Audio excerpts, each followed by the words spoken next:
Sir गलती करी जो आपकी बात मानी, आपने कहा था एक मॉक टेस्ट दे देना, तो आपके कहने पे मॉक टेस्ट दे दिया और उसमें ऐसा खतरनाक स्कोर आया है कि मेरे प्रिपरेशन के वजूद के ऊपर डाउट होने लगा। हाँ, पिछले 1 महीने से 2 महीने से 3 4 5 महीने से जो भी प्रिपरेशन कर रहा था उस पूरी प्रिपरेशन के ऊपर डाउट आया मॉक के मार्क देख के। 7 नंबर आए, 12 नंबर आए, 18 नंबर, 22 नंबर, 20, 14, 15 ऐसे स्कोर आ रहे हैं ना। पहली मॉक में सबका स्कोर ऐसा होता है। कुछ इंपॉर्टेंट बातें करूंगा मॉक को लेकर, और वो बातें अगर आपने ढंग से समझ ली और अपने प्रिपरेशन की जर्नी में इंक्लूड कर दी तो आप सिलेक्शन की जर्नी में बहुत सही डायरेक्शन में अलाइन हो जाओगे और जल्दी से सिलेक्शन तक पहुंच सकते हो।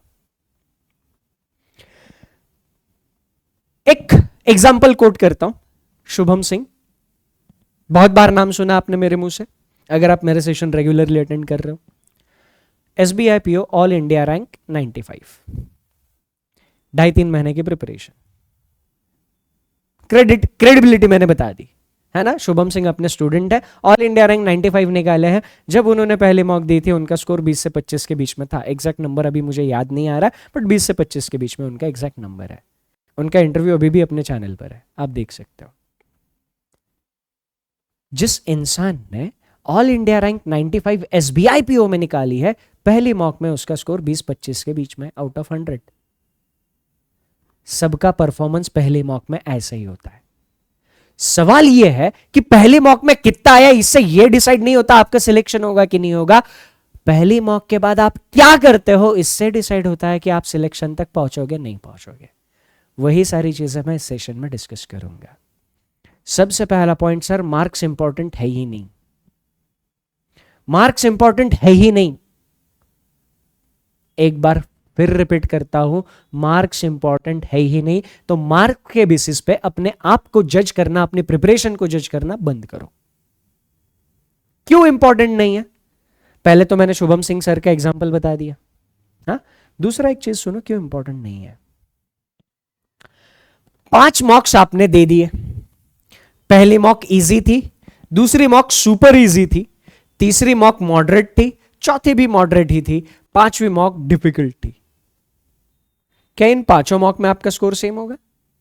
हो सकता है इजी मॉक में आपने 65 स्कोर किया हो, सुपर इजी मॉक थी उसमें और अच्छा स्कोर होगा आपका 74, मॉडरेट लेवल की मॉक में आसपास स्कोर रहेगा, जो डिफिकल्ट मॉक होगी उसमें स्कोर और कम होगा।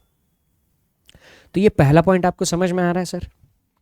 मॉक के लेवल के हिसाब से आपका स्कोर होगा ना यार। हाँ, इजी मॉक में आप 65 करके खुश हो रहे हो, पर पता चला सबने आपसे बहुत अच्छा कर लिया है। डिफिकल्ट मॉक में 48 स्कोर करके दुखी हो, पता चला 48 तक कोई पहुंच ही नहीं पाया। पिक्चर समझ में आ रही है? तो एग्जैक्ट और करेक्ट सर कुछ तो पैरामीटर होना चाहिए ना।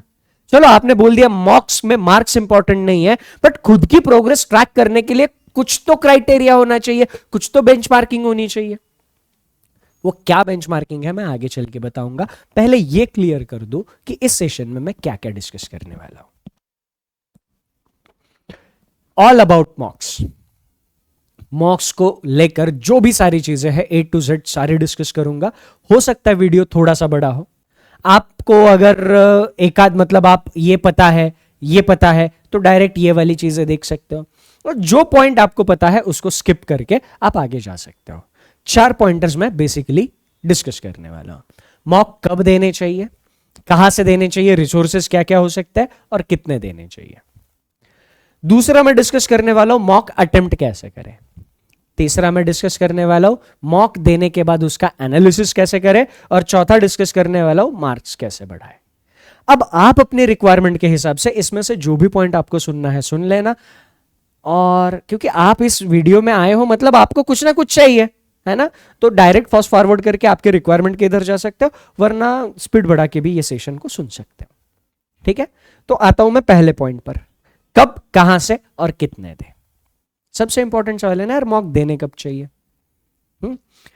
सर देखो, अगर आप यही सवाल मुझसे पूछते हैं ना कि मॉक कब देने चाहिए, यह सवाल अगर आप मुझे जनवरी फरवरी में पूछते तो मेरा जवाब अलग होता। आज अगर आप मुझे यह सवाल पूछ रहे हो और आप मुझे यह बता रहे हो कि IBPS SBI PO मेरा टारगेट है, तो मेरा जवाब अलग होगा, है ना। तो आइडियली अगर आप मुझे दिसंबर जनवरी फरवरी में पूछते मॉक कब देने हैं, तो वो आइडियली मैं आपको बताता कि यार 60-70% सिलेबस को कंप्लीट कर लो, अच्छे से कंप्लीट कर लो। मतलब आप 60-70% सिलेबस में आप इस चीज को लेकर कॉन्फिडेंट हो जाओ कि मेरी एक्यूरेसी 100% है, मेरी उन टॉपिक्स में स्पीड भी बढ़ गई है। अगर आप ये कॉन्फिडेंट हो गए 60-70% चीजों को लेकर, तो फिर मॉक देना शुरू करो। ये मेरा आंसर दिसंबर जनवरी में होता। पर आज अगर अभी आप आईबीपीएस और एसबीआई पीओ टारगेट कर रहे हो, तो मैं ये आंसर नहीं दूंगा। मैं अभी के हिसाब से आपको ये आंसर दूंगा, अगर आपने पजल के ऊपर अच्छी कमांड बना ली है, मॉक देना शुरू करो। रीजनिंग के लिए तो ये एप्लीकेबल है। क्यों देना शुरू करो? सर एसबीआई पीओ में 30 में से 25 मार्क की पजल होगी, 30 में से 25 मार्क है ना। पजल के ऊपर आपकी कमांड बन गई है। कमांड एज इन आपको पता है चीजें क्या, मतलब पजल का सारा बेसिक पता है। नहीं पता है तो 251 रूल्स ऑफ पजल्स यूट्यूब पर देखना। अगर बेसिक नहीं पता है देख लिया है, आपको सारी चीजें पता है, मॉक लगाना बिंदास शुरू करो। हाँ, एसबीआई आईबीपीएस पीओ में 35 में से 20 से 25 क्वेश्चन सिर्फ पजल के होंगे। 20 से 25 क्वेश्चन सिर्फ पजल के होंगे 35 में से, है ना। यानी 25-30 मार्क का वेटेज आईबीपीएस पीओ में भी पजल का होगा। तो मैक्सिमम वेटेज पजल का है। पजल अगर आपने कर लिया अच्छे से, आपको पजल आते हैं, आपने 251 रूल्स देखा है, 40 आवर्स ऑफ पजल्स वाला सेशन देखा है, आप बिंदास मॉक लगाना शुरू करो। तो कब देने हैं? आंसर क्लियर है। क्लर्क के लिए आपको मिसलेनियस टॉपिक में कमांड हासिल करनी पड़ेगी, है ना।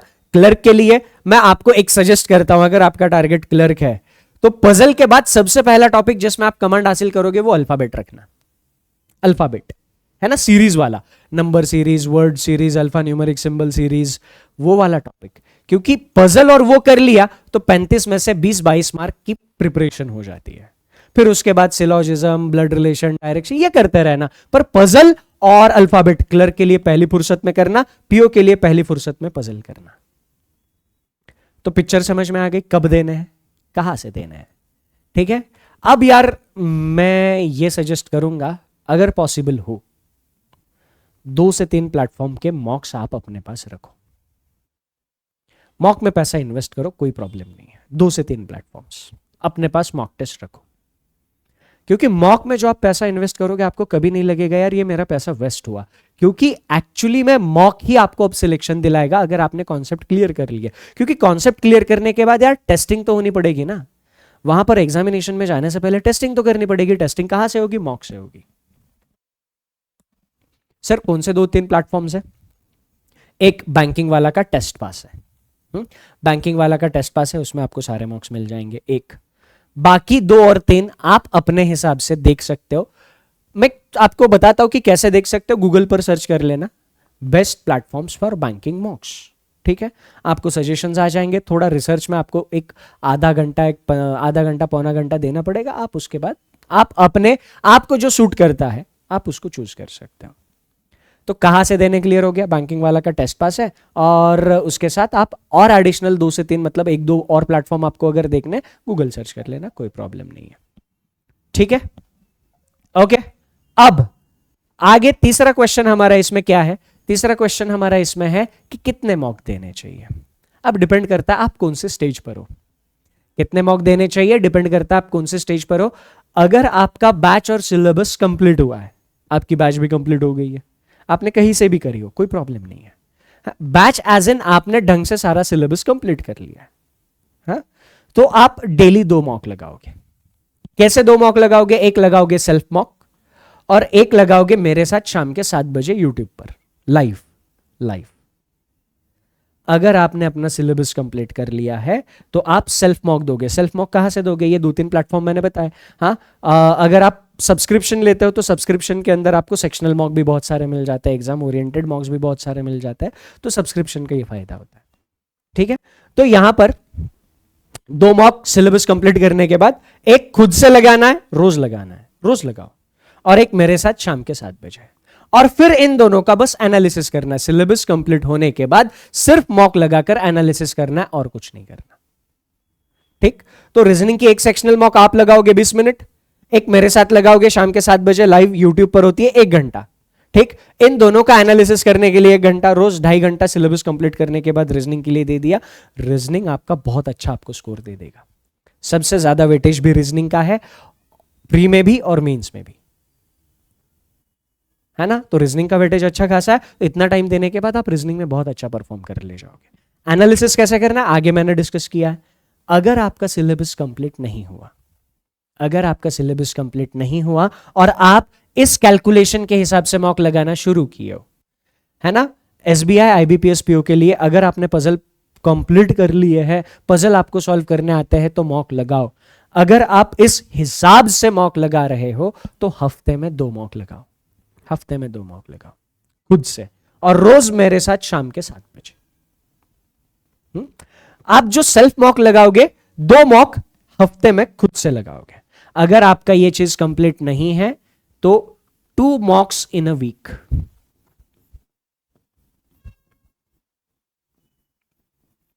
ठीक, और फिर डेली मेरे साथ शाम के 7 बजे।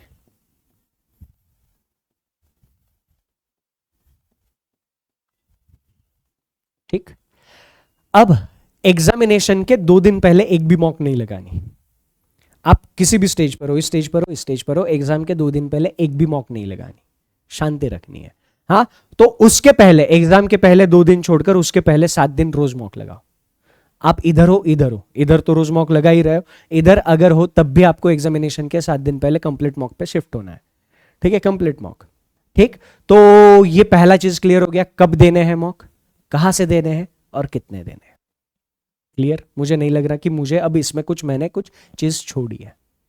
हाँ, तो पीओ के लिए आप पजल कंप्लीट कर लियो, बिंदास रीजनिंग के सेक्शनल मॉक लगाना शुरू करो, बिंदास। बाकी के टॉपिक धीरे धीरे आप कवर करते चलो, कोई प्रॉब्लम नहीं है। अब हाँ, एक और चीज, हाँ, अब वो इसमें डिस्कस करेंगे, अटेम्प्ट कैसे करें, बहुत इंपॉर्टेंट है। मॉक्स अटेम्प्ट कैसे करें, बहुत इंपॉर्टेंट है। 2 स्ट्रैटेजीज है मॉक अटेम्प्ट करने की। ये दूसरी स्ट्रैटेजी एक्चुअली मुझे सिलेक्टेड स्टूडेंट से पता चली, ये मेरी स्ट्रैटेजी नहीं है, जो अपना नहीं है उसके लिए क्रेडिट भी नहीं लेते। हाँ, तो दूसरी जो स्ट्रैटेजी मैं आपको बताऊंगा अपने सिलेक्टेड स्टूडेंट की स्ट्रैटेजी, ये मेरी नहीं है। मेरी स्ट्रैटेजी क्या हुआ करती थी, जब मैं खुद एग्जाम, आज भी जब एग्जामिनेशन देता हूं या पहले जब भी देता था, तब भी एक सिंपल स्ट्रैटेजी मेरी रहती थी। रीजनिंग में मैं मिसलेनियस पहले सॉल्व करता था। रीजनिंग में मैं क्या करता था, पहले मिसलेनियस क्वेश्चन सॉल्व करता था। मिसलेनियस का मतलब पजल छोड़ के सब कुछ, मिसलेनियस का मतलब पजल छोड़ के जो कुछ भी बचता है वो सारा पहले निपटा दो। कैसे करता था बताता हूं। ठीक, मिसलेनियस करने के बाद मैं आखिरी में डिस्कस कर, मतलब सॉल्व करता था पजल्स। ये मेरी स्ट्रैटेजी है। तो क्या करता हूं मैं, जैसे मैं आपको शाम के 7 बजे वाले सेशन में बताता हूं, है ना। अब हमारे सामने क्वेश्चन ओपन हो गया। क्वेश्चन ओपन होने के बाद हमें पजल दिखी। जैसे ही पजल दिखती है, इधर mark for review and next का ऑप्शन आता है। जैसे ही पजल हमारे सामने दिखती है, mark for review and next का ऑप्शन आता है। अब मेरी स्ट्रैटेजी क्या है, 1-2 सेकंड में बस पजल का टाइप भाप लेता हूं, वेरिएबल है नहीं है, टाइप कौन सा है, मुझे लग रहा है कि ये पजल मैं बाद में पहले सॉल्व करूंगा, तो मार्क फॉर रिव्यू और नेक्स्ट करूंगा और आगे जाऊंगा। तब तक आगे जाता रहूंगा जब तक मुझे ये पजल स्क्रीन पे दिख रही है। हाँ, mark for review next, mark for review next, mark for review next. मान लो 5 क्वेश्चन इस पजल पर है, तो 5 बार ये बटन दबाया, 6ठा क्वेश्चन सामने आ गया, 6ठी क्वेश्चन फिर से पजल आ गई। पर वो पजल स्कैन करके मुझे डिफिकल्ट लग रही है। मान लो वो पजल मैं छोड़ने के इरादे में हूं या सबसे आखिरी में सॉल्व करने के इरादे में हूं, तो मैं उसको मार्क फॉर रिव्यू नहीं डाल, उसको 2 सेकंड से ज्यादा का टाइम नहीं लेना, बाय द वे 2 सेकंड से ज्यादा आपको समझ में आता है। ठीक है, तो क्या करेंगे, उसको डायरेक्ट सेव एंड नेक्स्ट करेंगे। क्या होता है इससे, इधर जो पैलेट होता है ना, उस पैलेट में कलर कोडिंग होती है। जो आप मार्क फॉर रिव्यू करते हो वो क्वेश्चन पर्पल कलर में आपको इधर हाईलाइटेड मिलता है। जिन क्वेश्चन का आंसर आप कर देते हो, जो सॉल्व करते हो, वो ग्रीन कलर में हाईलाइटेड मिलता है। जो क्वेश्चन आप आंसर किए ही नहीं हो वो ऑरेंज कलर में मिलते हैं, और जिन क्वेश्चन पे आप पहुंचे ही नहीं हो वो आपको व्हाइट कलर में मिलते हैं। तो इससे क्या होता है कि मुझे बाद में समझ में आता है कि मार्क फॉर रिव्यू मतलब मुझे पहले वो क्वेश्चन करना है। ठीक है, तो ये समझ में आ गया। पजल दिखी जो मैं सॉल्व करना चाहता हूं, मार्क फॉर रिव्यू डाला, नेक्स्ट। हाँ, पजल के 5 क्वेश्चन दिखे, आगे पजल आ गई, मान लो वो भी मैं सॉल्व करना चाहता हूं बाद में जल्दी, तो उसको भी मार्क फॉर रिव्यू डाल दिया, 5 question, dot dot dot dot, जब तक दिख रहा है 5 है 4 है जितने भी है, मार्क फॉर रिव्यू, नेक्स्ट। आगे मिसलेनियस सिलोजिज्म मिला, सिलोजिज्म के पांचों क्वेश्चन सॉल्व कर लिए, आगे ब्लड रिलेशन मिला, सॉल्व कर लिए, आगे ऑर्डर एंड रैंकिंग मिला, सॉल्व कर लिया, आगे फिर पजल मिली, मार्क फॉर रिव्यू कर दिया, आगे चला गया, आगे इनइक्वालिटी मिल गया, सॉल्व कर लिया, आगे ऑर्डर एंड रैंकिंग मिल गया, सॉल्व कर लिया, पजल मिला, मार्क फॉर रिव्यू। ठीक है, तो ऐसे मैंने सारे मिसलेनियस पहले सॉल्व कर लिए, फिर पजल सॉल्व कर लिए, ये मेरी स्ट्रैटेजी है। ठीक है, वो उधर क्या लिखा है वो भी बताता हूं, उधर क्या लिखा है वो भी बताता हूं। ठीक है, अब क्या है ना, round 1, round 2, round 3 question usually 3 round में सॉल्व करने होते हैं। राउंड 1 में ऐसे क्वेश्चन हमेशा सॉल्व करो, सब्जेक्ट कोई भी हो, मैं यही फॉलो करता था। राउंड 1 में ऐसे क्वेश्चन सॉल्व करो जिनका आंसर आप खट करके दे सकते हो। इनइक्वालिटी 5 सेकंड बहुत है, 10 सेकंड बहुत है, 15 सेकंड बहुत है। सिलॉक्स 20 से 25 सेकंड बहुत है। Blood relation, order ranking, direction distance, खटाखट खटाखट आंसर दे सकते हो। तो राउंड 1 में आप इजी टू गो क्वेश्चन, जिनके ऊपर आपको बहुत ज्यादा कॉन्फिडेंस है, वो क्वेश्चन चूज करो। राउंड 1, राउंड 1 मतलब जिसमें मैं सारा मिसलेनियस करता था। मैं प्रेफर करता हूं राउंड 1 में सारा मिसलेनियस सॉल्व करूं। तो राउंड 1 में हमने क्या करे, easy to go question solve करे, इजी। राउंड 2 में सारे मार्क फॉर रिव्यू वाले क्वेश्चंस हम देखेंगे। राउंड 2 में mark for review, mark for review को हमने जो डाले हैं वो हम राउंड 2 में सॉल्व करेंगे, पजल्स। ठीक है, अब गणित समझना, एसबीआई पीओ में 5 या मैक्सिमम 10 क्वेश्चन मिसलेनियस के मिलेंगे, मैक्सिमम। अगर 5 क्वेश्चन मिलते हैं तो मेक श्योर 2 मिनट से ज्यादा का टाइम आपको उनमें लगना ही नहीं चाहिए, क्योंकि लेवल इतना खास नहीं होगा। मिसलेनियस भी होगा भले, बट इतना खास लेवल नहीं होगा। हाँ, 2-2.5 मिनट बहुत ज्यादा हो गया। हाँ, मैक्सिमम 3 मिनट मान लो। चलो 5 क्वेश्चन अगर आए तो बचे हुए 25 क्वेश्चन के लिए आपके पास 17 मिनट बचते हैं। तो राउंड 2 में आपके 17 मिनट एसबीआई पीओ में आने चाहिए। अब 17 मिनट में 4-4 मिनट लगाकर एक एक पजल भी सॉल्व कर लिया ना, तो 5 पजल के 20 मार्क होते हैं, और इधर मिसलेनियस के 5 100% एक्यूरेसी अगर ला दिया आपने तो 25 मार्क एसबीआई पीओ में हो जाता है। सुनने के लिए आसान लगता है, सॉल्व करने के लिए पजल में थोड़ी सी चैलेंज होगी, पजल में थोड़ी सी चैलेंज होगी। बट जो मंडे और वेंसडे को मैं एक्सक्लूसिव पजल वाला सेशन ले रहा हूं शाम के 7 बजे, वो फॉलो करते रहे तो आप उसमें पजल एग्जाम लेवल से भी आगे हम प्रैक्टिस कर रहे हैं। उसमें एग्जाम के हिसाब से इजी क्या होगा, एग्जाम के हिसाब से मॉडरेट क्या होगा, एग्जाम के हिसाब से डिफिकल्ट क्या होगा, सारे लेवल प्रैक्टिस कर रहे हैं शाम के 7 बजे वाले सेशन में। फिर वो मंडे वेंसडे का पजल वाला सेशन हो या ट्यूसडे थर्सडे फ्राइडे का मॉक वाला सेशन हो, हम उसमें सारी की सारी चीजें सारे लेवल कर रहे हैं। तो राउंड 2 समझ में आ गया। अब राउंड 3 में क्या है सर, राउंड 3 में वो क्वेश्चन जो हमने छोड़ दिए, जो मार्क फॉर रिव्यू डाले ही नहीं, है ना। राउंड 3 में वो क्वेश्चन करेंगे जो हमें लगता था यार कि ये हमसे हो गए नहीं, इसको मार्क फॉर रिव्यू डाला ही नहीं, हमने स्किप कर दिया था। एक प्रैक्टिकल एंगल से बात बताता हूं मैं, है ना। एग्जामिनेशन में राउंड 3 के लिए हमारे पास टाइम बचता ही नहीं है, बचता ही नहीं। थियोरेटिकली सुनने के लिए अच्छा लगता है कि बाद में वो जो हमने छोड़ दिए थे उनको सॉल्व करने के लिए जाओ, बचता ही नहीं।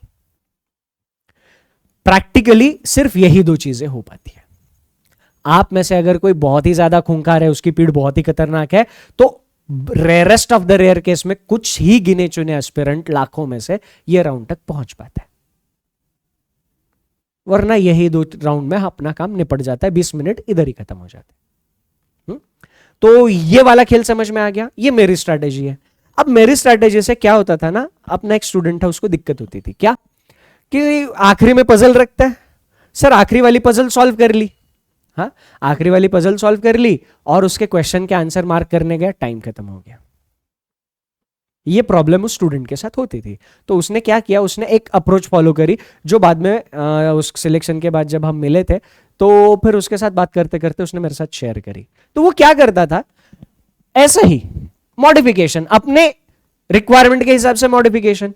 पहले सारे मिसलेनियस क्वेश्चंस ही सॉल्व करो, मिसलेनियस टॉपिक ही सॉल्व करो, एक्सेप्ट जो उसका सबसे स्ट्रॉन्गेस्ट टॉपिक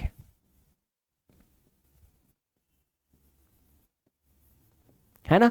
जो उसका सबसे स्ट्रॉन्ग टॉपिक है वो पहले राउंड में करता ही नहीं था। राउंड 1 में क्या करो, सारे के सारे मिसलेनियस एक्सेप्ट एक स्ट्रॉन्ग टॉपिक।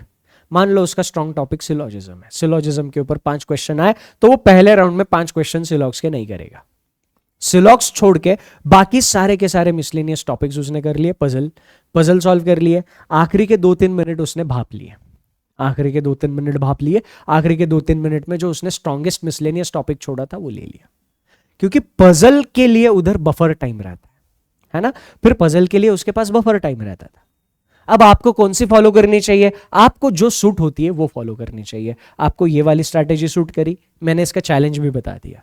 पजल सॉल्व होने के बाद आखिरी में हम क्वेश्चन के आंसर मार्क करने गए, टाइम ही नहीं बचा, ये चैलेंज होता है। तो इसमें थोड़ा सा आपको सोच समझ के सारी चीजें करनी होती है। और इसमें भी मतलब इसमें ऐसा नहीं कि शोर शॉर्ट ही है ना, इसमें भी आपको क्या है कि इसमें आपको थोड़ा सा बफर रहता है। हाँ चलो पजल सॉल्व कर लिया, आंसर मार्क कर लिया, हमारे आखिरी के जो बफर है हमने हमारे सबसे स्ट्रॉन्गेस्ट टॉपिक के लिए रखे। अब एसबीआई पीओ में मिसलेनियस आएंगे ही 5, मिसलेनियस आएंगे ही 5, तो उसमें यह स्ट्रैटेजी करने का मतलब पहले क्वेश्चन से पजल सॉल्व करना शुरू करो। तो ये आपको मॉक में प्रैक्टिस करने के बाद पता चलेगा, है ना। और ऐसा नहीं है यार कि देखो आपको मैंने स्ट्रैटेजी बता दी और स्ट्रैटेजी बताने के बाद आपने 1-2 मॉक दे दिए और उन 1-2 मॉक में आपको इंप्रूवमेंट दिखने लग जाए। नहीं सर, 1-2 मॉक में इंप्रूवमेंट नहीं दिखेगी, है ना।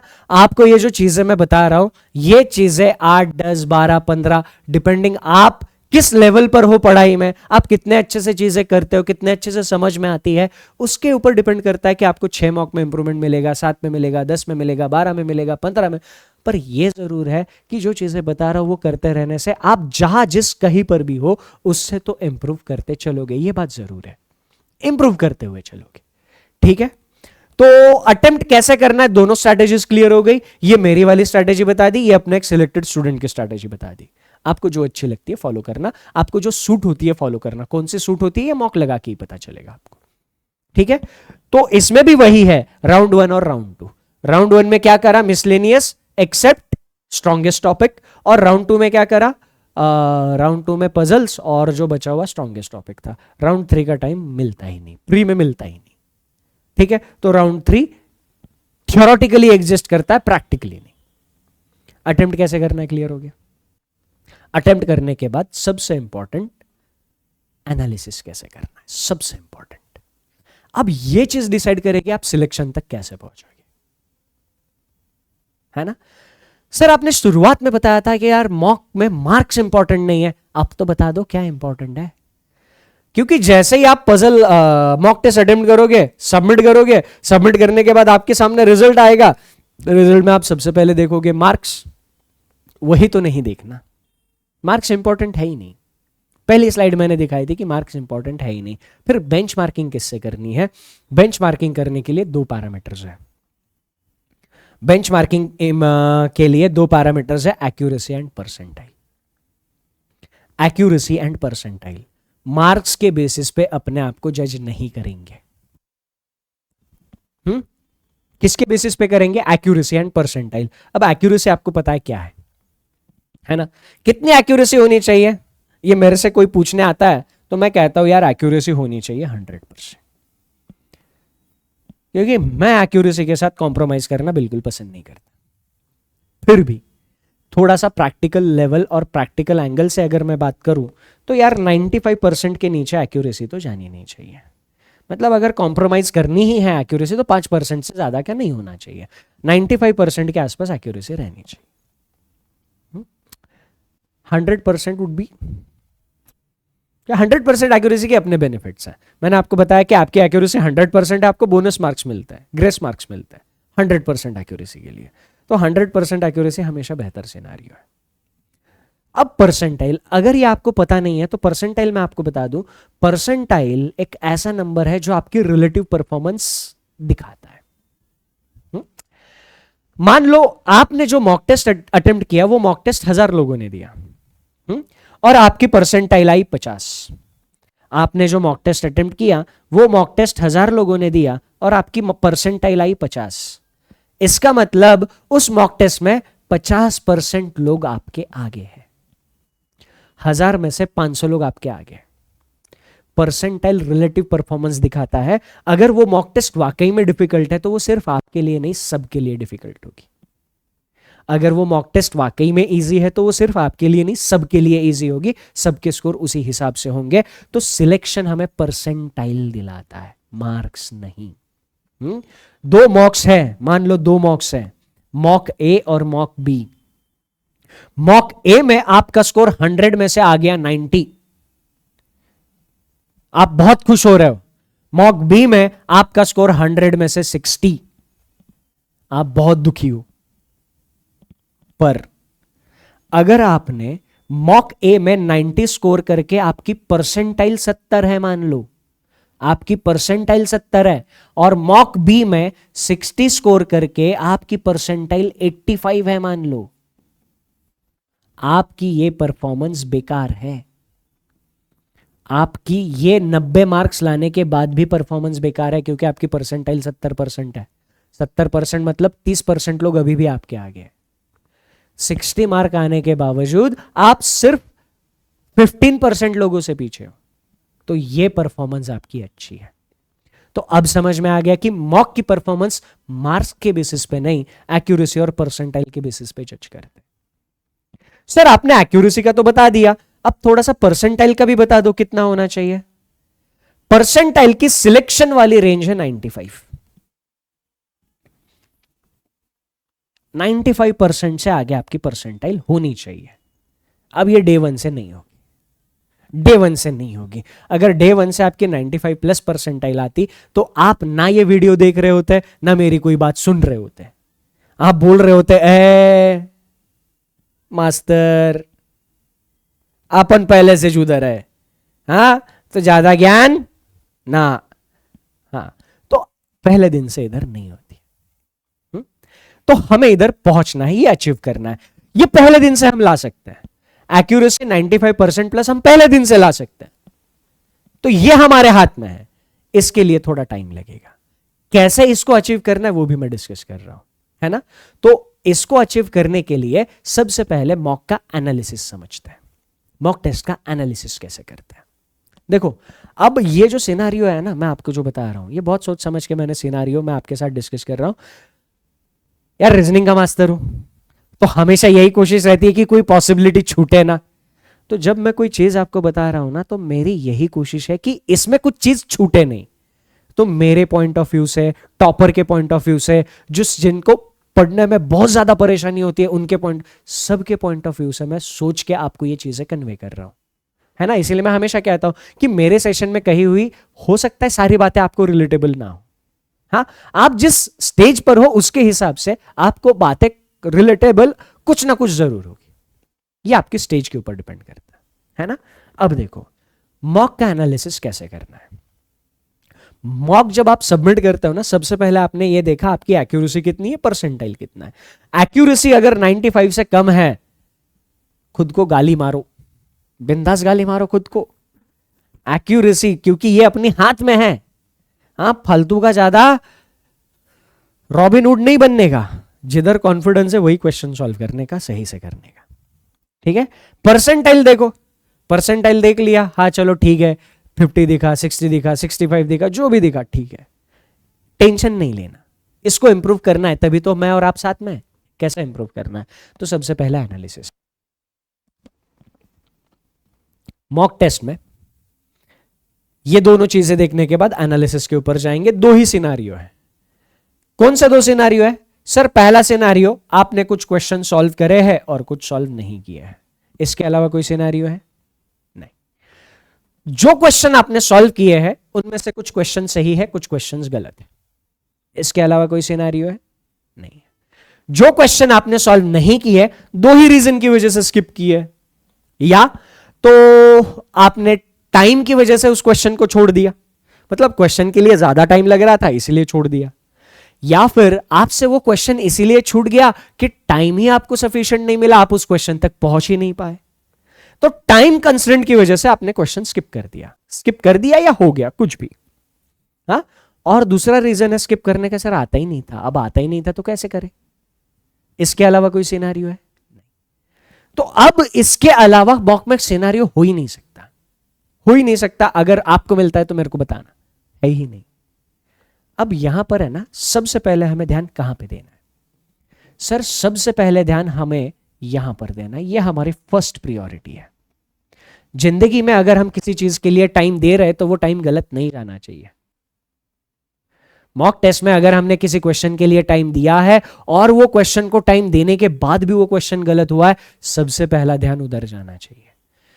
तो सॉल्व करने के बाद भी जो क्वेश्चन गलत हुआ है वो हमारी पहली प्रायोरिटी है। देखो समझो क्यों गलत हुआ। गलत होने के दो ही रीजन है। एक, जय माता दी, तुक्का मारा, है ना, देख के मार्क करके देखते हैं। दूसरा, हड़बड़ी में गड़बड़ी, सिली मिस्टेक। सिली मिस्टेक की वजह से गलत हुआ, मतलब आपको क्वेश्चन आता था बट जल्दबाजी में या फिर कुछ इधर उधर होके आपने गलत कर दिया। सिली मिस्टेक का एक ही रीजन है, कंसंट्रेशन की कमी। कंसंट्रेशन के ऊपर थोड़ा काम करोगे तो आपकी सिली मिस्टेक कम होते होते खत्म हो जाएगी। तो हमें गलतियां खत्म करनी है ना सर। हाँ, अगर हमने क्वेश्चन सॉल्व किया और गलत हुआ है तो दो ही रीजंस है, या तो हमें वो आता नहीं था जबरदस्ती का हमने करा, या फिर सिली मिस्टेक हो गई। सिली मिस्टेक है, कंसंट्रेशन के ऊपर काम करो, हाँ, मेडिटेशन करो, या फिर आपको कंसंट्रेशन बेहतर बनाने के कोई और तरीके हैं उसके ऊपर काम करो। अगर आपको क्वेश्चन आता ही नहीं था या फिर कॉन्सेप्ट आपको सही से समझ में नहीं आया, कभी सही होते हैं उस कॉन्सेप्ट के ऊपर, कभी गलत होते हैं, तो यार उस कॉन्सेप्ट को पहले से रिवाइज कर लो। पहले रिवाइज कर लो। आपने जहां से भी पढ़ा है, यूट्यूब की वन शॉट से पढ़ा है, यूट्यूब की वन शॉट से रिवाइज करो। आपने जिस किसी भी टीचर की बैच से पढ़ा है उस बैच से रिवाइज करो। मेरी बैच से पढ़ा है, मेरी बैच से रिवाइज करो। किसी और की बैच से पढ़ा है, किसी और की बैच, जहां से आपने पढ़ा है वहां से रिवाइज करो। सबसे पहले, ये सबसे खतरनाक चीज है, हमें सिलेक्शन में पीछे खींचने वाली सबसे खतरनाक चीज ये है, हम उसको टाइम दे रहे हैं और वो गलत हो रहा है, नहीं चाहिए हमें। ठीक, पहली प्रायोरिटी। दूसरी प्रायोरिटी हमारी होनी चाहिए, जो क्वेश्चन हमने टाइम कंस्ट्रेंट की वजह से स्किप किए, ये हमारी दूसरी प्रायोरिटी है। वो क्वेश्चन एक बार गो थ्रू करके देखेंगे, क्वेश्चन सॉल्व करके देखेंगे कि यार चलो मुझे लगा था ज्यादा टाइम लग जाएगा, तो फिर मैं इसको सॉल्व करके देखूंगा कितना टाइम लग रहा है, क्या लग रहा है। अगर ठीक ठीक टाइम में हुआ तो कोई दिक्कत नहीं है ना, ठीक ठीक टाइम में हुआ तो कोई दिक्कत नहीं। ओके, दूसरी प्रायोरिटी इसको मिल गई। ओके, तीसरी प्रायोरिटी आपको किसको देनी है? तीसरी प्रायोरिटी आपको किसको देनी है, मैं आपको बता रहा हूं। अब तीसरी प्रायोरिटी आपको देनी है किसमें? इसमें, जो क्वेश्चन हमने सॉल्व किए। तो first and second priority clear हो गया। जो गलत हुए सबसे पहले उनके ऊपर ध्यान दो, फिर जो आपने टाइम कंस्टेंट की वजह से स्किप किए उनके ऊपर ध्यान दो, फिर ध्यान दो जो आपने सही किए। सर इस पे क्या ध्यान देना? आमतौर पे मैक्सिमम लोग यही चीज भूल जाते हैं, इसमें क्या ध्यान देना? सर ये तो सही हुआ है, क्यों इसके ऊपर ध्यान दे खाले पोगट, जिंदगी में इतना टाइम थोड़ी है। खेल असली यही है, असली खेल यही है। जो क्वेश्चन आपके सही हुए उन क्वेश्चन में आपको टाइमिंग एनालिसिस करनी है सर।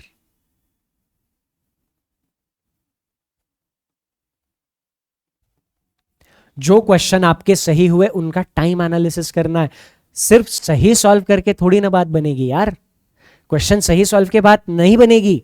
हाँ, तो क्वेश्चन आपको क्या करना पड़ेगा, क्वेश्चन आपको कितने टाइम में सॉल्व करना है ये समझना पड़ेगा। अब क्या होता है ना, जब आप मॉक टेस्ट देके खत्म करते हो तो उधर तीन तरीके के टाइमिंग आपको दिखता है। एक दिखता है टॉपर का टाइम, वो क्वेश्चन सॉल्व करने के लिए टॉपर ने कितना टाइम लिया। दूसरा आपको दिखता है average time, on an average student ने कितना टाइम लिया उस क्वेश्चन को सॉल्व करने के लिए। और एक दिखता है आपका टाइम, आपने कितना टाइम लिया। हर एक क्वेश्चन के ऊपर ये तीन टाइमिंग्स आपको दिखती है, टॉपर का टाइम कितना था, एवरेज टाइम कितना था, आपका टाइम कितना था। ठीक है, अब कभी कभी क्या होता है ना, टॉपर का टाइम बहुत ही ज्यादा इररियलिस्टिक होता है, कभी कभी होता है ना। ये कैसे होता है, क्या होता है, इसके डिटेल में अपन जाएंगे नहीं, है ना। कभी कभी पजल दिखेगी और आपको दिखेगा टॉपर ने उसको 2 सेकंड में सॉल्व कर लिया है ना। कभी कभी आपको सिलोजिज्म दिखेगा 5-6 सेकंड में, नहीं, कभी कभी बहुत ज्यादा इररिलेवेंट होता है, तो उधर ज्यादा लोड लेना नहीं। ठीक है, आपका टाइम मान लो किसी पर्टिकुलर क्वेश्चन के लिए 60 सेकंड का है, मान लो सिलोजिज्म का क्वेश्चन है, 60 सेकंड है। ठीक, एवरेज टाइम उस क्वेश्चन को सॉल्व करने का 40 या 45 सेकंड है मान लो। ज्यादा खुश नहीं होना, ज्यादा खुश नहीं होना, है ना। आपको एवरेज टाइम से बेहतर करना है, तभी आप टॉपर की लिस्ट में आओगे। तो आपका टाइम टॉपर के आसपास रहना चाहिए। अब 1-2 सेकंड अगर टॉपर दिख रहा है तो फिर उसको इग्नोर करके चलो, ठीक है। ये कभी कभार होता है, बार बार हर बार नहीं होता, कभी कभार होता है ना। अब वो पर्टिकुलर टॉपिक मैं आपको टाइमिंग बताते चलता हूं। सिलॉक्स का क्वेश्चन है 20-25 सेकंड के अंदर होना चाहिए। अगर टॉपर का टाइम 20-25 सेकंड के आसपास है तो कोई दिक्कत नहीं है ना। 15 सेकंड हो तब भी कोई दिक्कत नहीं है ना। 15 से 25 सेकंड सिलॉक्स का क्वेश्चन है, मान लो कोई दिक्कत नहीं है, तो फिर आप टॉपर के टाइम के पास जाने की कोशिश करो। अब आपको यहां पर एनालिसिस करना है, यार मुझे 60 सेकंड क्यों लगे। अब यही सारा खेल है ना सर। क्वेश्चन सॉल्व करने के लिए प्रोसेस क्या होती है? सबसे पहले तो क्वेश्चन पढ़ते हैं कि आपकी रीडिंग सही है। आप एक बार में क्वेश्चन पढ़ के समझ जाते हो। जो एक बार में पढ़ा, जो समझा, क्या आप उसको याद रख पाते हो? तो रीडिंग और अंडरस्टैंडिंग आपके स्पीड की सबसे पहली चीज है। आपके स्पीड की बुनियाद रीडिंग और अंडरस्टैंडिंग है। तो रीडिंग और अंडरस्टैंडिंग अगर आपने सही कर ली, रीडिंग और अंडरस्टैंडिंग अगर आपने सही कर ली, तो फिर आपका स्पीड का पहला प्रॉब्लम सॉर्ट आउट हो जाएगा। दूसरा, कॉन्सेप्ट रिकॉल करना। अब कॉन्सेप्ट रिकॉल करने में अगर आपको टाइम जा रहा है, मान लो सिलॉक्स देख लिया आपने और उधर आपको जल्दी से रिकॉल नहीं हो रहा है, यार ये कैसे करूं, इसमें अच्छा ऑल का डेफिनेट है, ऑल का डेफिनेट, सम नॉट की सारी चीजें। कॉन्सेप्ट रिकॉल करने में टाइम लग रहा है, मतलब रिवीजन की कमी है। मैं आपको प्रॉब्लम्स बता रहा हूं, क्या प्रॉब्लम्स आएंगे और वो क्यों आएंगे। अब क्यों आएंगे पता चला तो उसका सॉल्यूशन निकालना आसान है ना यार। कॉन्सेप्ट रिकॉल करने के लिए अगर ज्यादा टाइम लग रहा है, यानी आपकी रिएक्शन टाइम ज्यादा जा रही है, यानी रिवीजन की कमी है। कॉन्सेप्ट भी रिकॉल हो रहा है जल्दी से, पढ़ी हुई बातें भी याद रह रही है, बट एक्चुअली करने में ज्यादा टाइम लग रहा है, तो प्रैक्टिस की कमी है। एक्चुअली सॉल्व करने में ज्यादा टाइम लग रहा है तो प्रैक्टिस की कमी है। बात समझ में आ गई? तो इस हिसाब से आप अपने आप को हर एक चीज में बेहतर बना सकते हो। आपकी हमेशा कोशिश यही रहनी चाहिए कि आप एवरेज टाइम से बहुत बेहतर हो। एवरेज टाइम से बहुत बेहतर हो, है ना। टॉपर के आसपास गए, हर क्वेश्चन में पॉसिबल नहीं है टॉपर के आसपास जाना। हाँ, जहां पे टॉपर का टाइम इरियलिस्टिक दिख रहा हो, रियलिस्टिक है नहीं, वहां पे पॉसिबल नहीं है, बट जहां पे रियलिस्टिक है। रियलिस्टिक टाइम क्या होता है? अब ये जो हम रोज शाम के 7 बजे मॉक टेस्ट डिस्कस कर रहे हैं, तो वहां पे मैं आपको लेवल और रियलिस्टिक टाइम बताते चलता हूं। उसके आसपास से कोई दिक्कत नहीं, उसके आसपास जाने की कोशिश करो। तो ये तीनों चीजें क्लियर हो गई। सबसे पहले गलत क्वेश्चंस, फिर हमने किए जो स्किप टाइम की वजह से किए थे उनके ऊपर ध्यान दिया, और फिर हमने टाइम एनालिसिस जो सही हुए उनमें किया। अब जो क्वेश्चन आते ही नहीं थे, तो यार धीरे धीरे ये क्वेश्चन कवर करना है ना। अभी कुछ टॉपिक है जो हमें आते नहीं थे इसलिए हमने छोड़ दिए, तो धीरे धीरे वो टॉपिक का बेसिक भी कवर करना है ना। तो ये हमें कवर करते चलना है। पूरा पिक्चर समझ में आ गया? अब क्या करना है, हर मॉक टेस्ट में आपको कुछ अच्छे क्वेश्चन मिलेंगे, हर मॉक टेस्ट में मिलेंगे, सारे सब्जेक्ट में मिलेंगे। तो क्या करना है, या तो अपने फोन की गैलरी में सब्जेक्ट के हिसाब से फोल्डर बना लो। फोन में इतनी स्पेस नहीं है तो गूगल ड्राइव पे फोल्डर बना लो, है ना। रीजनिंग का, क्वांट का, इंग्लिश का और जीए का। और क्या करो, हर मॉक टेस्ट में आपको जो अच्छे क्वेश्चंस मिले हैं वो क्वेश्चन सॉल्यूशन के साथ उस फोल्डर में रख लो। हाँ, जो आपके क्वेश्चन गलत हुए, आपको लगा यार ये बहुत अच्छा क्वेश्चन है, जो भले आपने सही किया पर आपको लगा यार ये वाकई में बहुत सही क्वेश्चन था, तो जो अच्छे क्वेश्चन, ये बहुत इंपॉर्टेंट है और ये मेरा मेथड नहीं है। फिर मैं कह रहा हूं ये मेरा मेथड नहीं है, ये मैंने एक टॉपर से सुना है, जिसका सिलेक्शन हो गया सिलेक्टेड कैंडिडेट से सुना है ना। सिलेक्टेड कैंडिडेट ये चीज करता था, हाँ, क्योंकि मैंने नहीं करी थी मेरे प्रिपरेशन में ये चीज, बट ये चीज अच्छी है। हाँ, तो जो मेरी नहीं है वो मेरी नहीं है, बट स्टूडेंट से सुनी है, आपके फायदे की ये बता रहा हूं मैं। तो अच्छे अच्छे क्वेश्चन इकट्ठा करके रखो और वो क्वेश्चन 8-10 दिन के इंटरवल के बाद सॉल्व करते रहो। हर 8-10 दिन बाद वो अच्छे अच्छे क्वेश्चन सारे सॉल्व करो, और वो क्वेश्चन अपलोड करते वक्त सॉल्यूशन के साथ अपलोड करना, वरना पता चला आपके पास सॉल्यूशन ही है, क्वेश्चन ही है, सॉल्यूशन पता ही नहीं। हाँ, फिर आप परेशान नहीं। तो अच्छे क्वेश्चन हर एक मॉक में मिलेंगे आपको, हर एक सब्जेक्ट में मिलेंगे, तो सब्जेक्ट के हिसाब से हर एक अच्छा क्वेश्चन सॉल्यूशन के साथ अपलोड करके रखना। 8-10 दिन बाद उसको सॉल्व करते रहना। ये अगर करते रहे तो आपके अंदर धीरे धीरे इंप्रूवमेंट आएगी। अब ये नहीं कह रहा कि सबको सेम ही इंप्रूवमेंट मिलेगी, इंप्रूवमेंट रातों रात नहीं होगी। अब मार्क्स कैसे बढ़ाना है, सबसे इंपॉर्टेंट टॉपिक पर बात कर रहा हूं, मार्क्स कैसे बढ़ाना है। देखो, ये चीजें ढंग से करें ना तो मार्क्स अपने आप बढ़ना शुरू होता है।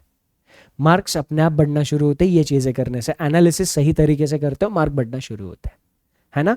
बट स्टिल कुछ चीजें हैं जो एक्सक्लूसिवली एनालिसिस के बाहर है, वो मैं इस सेगमेंट के अंदर, इस टाइटल के अंदर डिस्कस कर रहा हूं, मार्क्स कैसे बढ़ाने।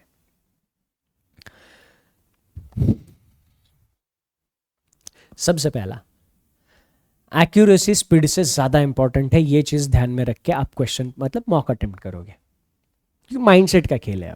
अब सारा माइंडसेट का खेल है, मार्क्स बढ़ाना माइंडसेट का खेल है। एक बार आपने सारे टॉपिक पढ़ लिए, अच्छे से पढ़ लिए, आपको उनके ऊपर स्पीड भी है, आपकी उसके पास एक्यूरेसी भी है, तो फिर इसके आगे माइंडसेट का खेल है। एक्यूरेसी ज्यादा इंपॉर्टेंट है स्पीड से। जितने भी क्वेश्चन सॉल्व करेंगे सारे सही होने चाहिए, यही कोशिश रहनी चाहिए। 95% दिमाग से निकाल लो, दिमाग में यही डाल के रखो 100% एक्यूरेसी चाहिए मेरे को। इंप्रूवमेंट रातों रात नहीं होगी। मतलब मैंने आपको ये स्ट्रैटेजी बता दी, आपने एक दो मॉक में इसको अप्लाई करके देखा और इंप्रूवमेंट, ये रातों रात नहीं होगा। It would take time. किसको कितना टाइम लगेगा डिपेंड करता है वो उसकी लर्निंग एबिलिटी, लर्निंग कैपेसिटी कितनी है, कैसी है, कितने अच्छे तरीके से वो समझ सकता है, समझ सकती है। तो सबकी सेम भी इंप्रूवमेंट नहीं होगी, किसी की बहुत जल्दी हो जाएगी, किसी की इंप्रूवमेंट के लिए टाइम लगेगा। बट इस बात की श्योरिटी है, ये सारी चीजें रेगुलरली इंप्लीमेंट करने से इंप्रूवमेंट होगी, जरूर होगी, इस बात की श्योरिटी है। मॉक 1 में मान लो आपने मॉक 1 दिया, 15 मार्क आए, तो हो सकता है किसी को 8वें 10वें मॉक में ही 15 में से 35-40 मार्क मिलने लगे। हाँ, किसी को 5वीं 6ठी मॉक में 35-40 मिलने लग जाए, ये सब चीजें करने के बाद। तो किसी को 35-40 तक पहुंचने के लिए 10, 11, 12, 15 मॉक भी लग सकता है, पर आप पहुंचोगे जरूर, 15 से 40 पहुंचोगे जरूर। किसी के पहले मॉक में ही 25 आ गए, तो उसको 50 प्लस मार्क्स जाने के लिए हो सकता है आप में से कुछ लोगों को 5-6 मॉक लगे, 5-6 मॉक में वो 50 प्लस पहुंच जाए, कुछ लोगों को 7-8 लगे, कुछ लोगों को 10, 11, 12 लगे, है ना। तो डिपेंड करता है। किसी के 40 आ रहा है तो 40 से 55 जाने के लिए किसी को 4-5 मॉक लगे, 8-10 लगे, 12-15 लगे, उसके ऊपर डिपेंड करता है ना। क्या होता है ना, कम मार्क्स है, मतलब 15 से 55 जाना है ना, 15 से 40, 15 से 50 जाना आसान है, 50 से 55 जाना थोड़ा सा टीडीएस टास्क है, 55 से 60 जाना और थोड़ा टीडीएस है, 60 से 65 जाना। मतलब ये इंप्रूवमेंट आपकी बहुत जल्दी होगी, 15 से 40 बहुत जल्दी होगी, 25 से 50 बहुत जल्दी होगी, है ना। फिर उसके बाद मॉक्स में मार्क और परसेंटाइल धीरे धीरे बढ़ता है, वहां पे एक्चुअली आपकी पेशेंस टेस्ट होता है। आप पेशेंस के साथ कितने टाइम तक सही चीजें करते रहते हो, ये मैटर करेगा। सही चीजें करते रहना है और पेशेंस के साथ करते रहना है। रिजल्ट एकदम से नहीं मिलेगा, रिजल्ट आने के लिए टाइम लगेगा, कितना लगेगा ये आपके कैलिबर के ऊपर डिपेंड करता है। मिलेगा जरूर, ये बात की श्योरिटी है। रिजल्ट मिलेगा जरूर, श्योरिटी है, टाइम आपके ऊपर डिपेंड करेगा। तो ये चीजें समझ में आ गई। हाँ, अब एक और चीज होती है, मॉक टेस्ट अटेम्प्ट करते वक्त नर्वस हो जाते हैं। मैक्सिमम स्टूडेंट मुझे कहते हैं कि सर जब हम एक्चुअली उसको मतलब टाइमर खत्म होने के बाद जब सॉल्व करते हैं ना, तो फिर जल्दी से सॉल्व हो जाता है, पर यार मॉक टेस्ट में जब करते हैं तो नहीं हो पाता, एंजाइटी, है ना। अभी कुछ दिनों पहले मैं मेरे दोस्त को बता रहा था, performance pressure is the biggest reason for anxiety.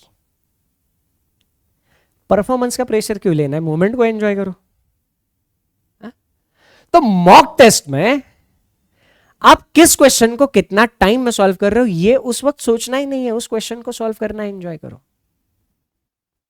हाँ, तो performance pressure is the biggest reason for anxiety. और ये बात मैंने सिर्फ और सिर्फ मॉक टेस्ट को लेकर कही है। अगर ये बात कहीं और कनेक्ट कर पा रहे हो तो इसको केवल एक संजोग माना जाएगा। तो सिर्फ मैं मॉक टेस्ट के लिए कह रहा हूं कि आपका ध्यान क्वेश्चन सॉल्व करते वक्त, मॉक टेस्ट सॉल्व करते वक्त टाइमर की तरफ नहीं जाना चाहिए। बार बार टाइम नहीं देखना, टाइम के बारे में बार बार सोचोगे तो परफॉर्मेंस खराब हो जाती है। मॉक के बारे में बात कर रहा हूं मैं, है ना। तो ये धीरे धीरे आदत लगेगी, एकदम से नहीं लगती, है ना। हमारे मन में रहता है यार अभी मैं टाइमर देखो, अच्छा एक क्वेश्चन कर लिया, कितना टाइम बचा, कितना हो गया, ये हमारे मन में चलते रहता है। पर उसको बार बार समझाने से हम आदत लगा लेंगे कि बार बार टाइमर की तरफ ना जाए, तो एंजाइटी वाला जो फैक्टर है वो धीरे धीरे कम होगा प्रैक्टिस के साथ। और फिर help from mock analysis. Mock की जो एनालिसिस आपने करी है उसके बेसिस पे आपको अपने जो स्ट्रॉन्ग और वीक पॉइंट समझ में आते हैं उसके ऊपर काम करने से आपके मॉक में मार्क बढ़ जाएंगे। कितने टाइम में बढ़ेंगे आपके ऊपर डिपेंड करेगा, फॉर श्योर बढ़ेंगे, ये मैं बता रहा हूं। ये चीजें फॉलो करने से फॉर श्योर आपके मार्क बढ़ेंगे, फॉर श्योर, है ना। तो यहां पर सारी चीजें हो गई। तो फिर अब ये सारी चीजें हो गई, अब रेगुलर मेरे साथ प्रैक्टिस करने के लिए यूट्यूब पर जुड़ना है आपको। अगर आप मॉक लगा ही रहे हो तो रीजनिंग में मैं आपको परेशान होने नहीं दूंगा, दैट्स माय रिस्पॉन्सिबिलिटी। रोज शाम के 7 बजे, मंडे टू सैटरडे, हाँ मंडे टू सैटरडे रोज शाम के 7 बजे क्लास होती है यूट्यूब पर। हाँ, मंडे और वेंसडे को होते हैं पजल्स। और मैं ये जो क्लासेस लेता हूं ना, सारी क्लासेस में मैं सारे लेवल डिस्कस करता हूं। देखो एग्जामिनेशन में सिर्फ इजी क्वेश्चन नहीं आते, एग्जामिनेशन में सिर्फ डिफिकल्ट क्वेश्चन भी नहीं आते। आपकी एग्जाम कोई भी रहने दो, क्लर्क की रहने दो, पीओ की रहने दो, आपकी एग्जामिनेशन कोई भी रहने दो, आपके एग्जामिनेशन में इजी क्वेश्चन भी होते हैं, मॉडरेट भी होते हैं, डिफिकल्ट भी होते हैं। तो इजी क्वेश्चन में आपको स्पीड चाहिए, मॉडरेट क्वेश्चन में ठीक ठाक स्पीड चाहिए, डिफिकल्ट क्वेश्चन में आपको एक्यूरेसी चाहिए। तो ये जो सारे सेशन होते हैं ना, सारे सेशन में मैं सारे लेवल डिस्कस कराता हूं, इजी भी डिस्कस कराता हूं, मॉडरेट भी कराता हूं, डिफिकल्ट भी कराता हूं, एग्जामिनेशन के लेवल के हिसाब से। डिफिकल्ट का मतलब अनशन नहीं, हाँ डिफिकल्ट का मतलब ये नहीं मुझे कितना आता है दिखा दूं मैं आपको, नहीं। आपके एग्जामिनेशन के हिसाब से जो डिफिकल्ट की डेफिनेशन होगी उसी के आसपास हम डिस्कशन करते हैं। तो मंडे और वेंसडे शाम के 7 बजे तथास्तु पजल होता है, पजल की प्रैक्टिस करते हैं। इजी मॉडरेट डिफिकल्ट सारे होते हैं। ट्यूसडे, थर्सडे और फ्राइडे सिलेक्शन मॉक होता है। ये अभी इस वीक में मैंने इजी लेवल रखा था, बट आगे चल के इजी लेवल का मॉक नहीं होगा, क्योंकि आगे चल के सिर्फ मॉडरेट और डिफिकल्ट लेवल का मॉक होगा, है ना। सिर्फ इस वीक के लिए इजी लेवल का मॉक रखा था, आगे चल के सिर्फ मॉडरेट और डिफिकल्ट लेवल का मॉक होगा। सिलेक्शन मॉक ट्यूसडे, थर्सडे और फ्राइडे, 3 दिन मॉक, 2 दिन पजल। सैटरडे को मेंस लेवल की हम प्रैक्टिस करते हैं शाम के 7 बजे। तो अगर आप अभी मॉक पर आ चुके हो तो आप रीजनिंग में अपने आप को बेहतर बनाने के लिए ये चीजें फॉलो करनी है। मैं फिर बता रहा हूं, ये सेशन फॉलो करने से 1, 2, 3, 4 दिन में आपको रिजल्ट नहीं मिलेगा, मिलेगा जरूर, है ना। पेशेंस के साथ आप 15 से 20 दिन रेगुलरली, मिनिमम बोल रहा हूं, मिनिमम 20 दिन तो ये सेशन रेगुलरली फॉलो करो, मिनिमम 20 दिन। और सेशन फॉलो करते वक्त आपके कन्वीनियंट के हिसाब से नहीं करना है, पूरा सेशन फॉलो करना है ना। मतलब मुझे ये नहीं चाहिए कि लाख लोग मेरा सेशन देखें, नहीं, 1000 लोगों ने भी मेरा सेशन देखा मेरे लिए काफी है। बस मैं ये चाहता हूं कि अगर आप सेशन देखने आ रहे हो तो सेशन के स्टार्टिंग से लेकर सेशन के एंड तक सारा सेशन देखना है। अगर ये करना है तो ही सेशन देखना। हेलो ऑफिसर्स बोल के सेशन की शुरुआत करता हूं, एंजॉय योर टाइम बोल के सेशन खत्म करता हूं। हेलो ऑफिसर से लेके एंजॉय योर टाइम तक सारा सेशन अटेंड करना है, कंपलसरी है ना। क्योंकि जब सारी बातें सुनोगे, क्योंकि ये सेशन में क्या होगा, कुछ चीजें बहुत आसान होगी, आपको लगेगा यार ये मेरे को आता है क्यों करूं, कुछ चीजें टफ आएगी, आपको लगेगा यार ये मेरे से हो नहीं रहा क्यों करूं। दोनों भी सिचुएशन में अगर आप अपने आप के ऊपर जीत पाते हो तो फिर आप सिलेक्शन के रास्ते पर हो।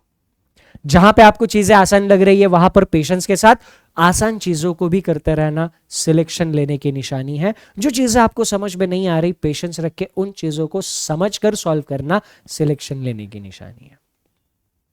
दोनों में से किसी भी एक चीज से अगर आप भाग गए, आता है मैं क्यों करूं, सिलेक्शन लेना मुश्किल है, मुश्किल है। आपको भले आता हो, मैं बोल रहा हूं ऐसे बहुत सारे स्टूडेंट हैं जिनको आता है पर सिलेक्ट नहीं हो रहा है। क्यों? क्योंकि वो कंसिस्टेंटली रिक्वायर्ड चीजें कर नहीं पा रहे। सारी पिक्चर समझ में आ गई। पजल को बेहतर बनाने के लिए 251 रूल्स यूट्यूब पर अवेलेबल है। 12 घंटे 44 मिनट का सेशन है, कंपलसरी देखना है। बैंकिंग एग्जामिनेशन दे रहे हो, यूट्यूब पे फ्री ऑफ कॉस्ट है। इसको देखने के बाद आपको पजल के किसी भी बेसिक में कोई भी प्रॉब्लम नहीं होगी। पजल के प्रैक्टिस के लिए puzzle one shot series by Sachin sir YouTube पे सर्च कर लो। Puzzle one shot series playlist, puzzle one shot playlist by Sachin sir search करना, आपको प्लेलिस्ट मिल जाएगी, उसमें सारे पजल्स के सेशन आपको मिल जाएंगे। ठीक है, तो अब ये स्ट्रैटेजी फॉलो कर लेना कंटिन्यूअसली, कंसिस्टेंटली। जितने भी मॉक्स के लिए आपको लगानी पड़ती है लगा देना, आपको अपने आप में इंप्रूवमेंट जरूर मिल जाएगी। That's it from my side in this session. Thank you, take care, and सबसे important, enjoy your time. Bye bye.